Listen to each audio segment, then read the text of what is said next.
Je vous avoue, Micha, que ce jeune étudiant, ce billet a fait sur moi une forte impression.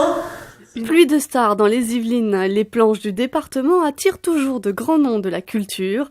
En janvier, le théâtre Montancier accueille Alain Françon, mettant en scène Anouk Grimbert dans un grand théâtre russe.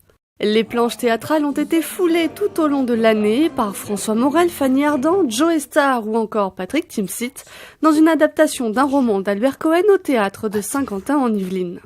J'ai mis 30 ans avant de le jouer, et là je me dis qu'au contraire, la maturité va le faire progresser dans l'émotion, dans la simplicité, dans le rien justement. Aller vers le rien, le non-jeu, l'émotion pure, quoi.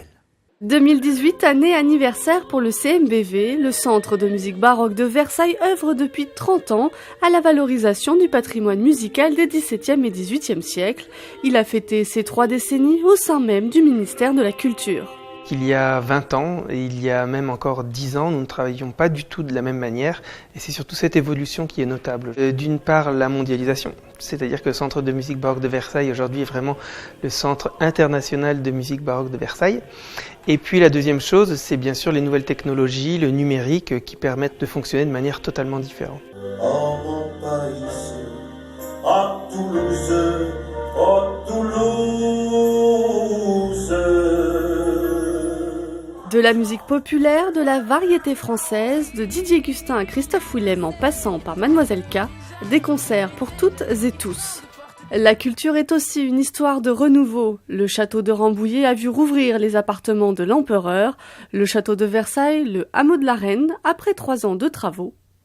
3 ans, c'était aussi le temps pour mûrir une création.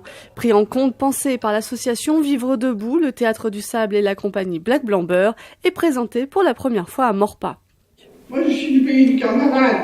J'y ai jamais participé, j'ai toujours assisté. Mais pourtant... Ne dites plus la commanderie des Templiers, seulement la commanderie. Le lieu historique saint-quentinois change de visage.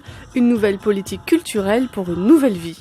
Un Fab Lab, enfin une sorte d'incubateur qui va permettre quelques expérimentations, un peu d'innovation sur le plan culturel, donc toujours en termes de créativité.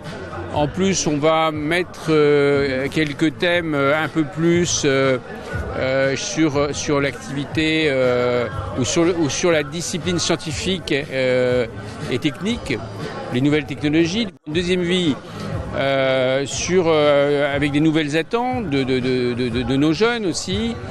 Donc c'est pour ça que vous avez toute une ambiance musicale très ciblée aussi un peu sur cette population. Une année souvenir pour un centenaire, celui de la Grande Guerre. Le 11 novembre 1918 a fait foisonner les esprits créatifs, peinture, sculpture, estampes, spectacles. Une année de commémoration pour ne pas oublier qu'il y a 100 ans, ce devait être la der des der.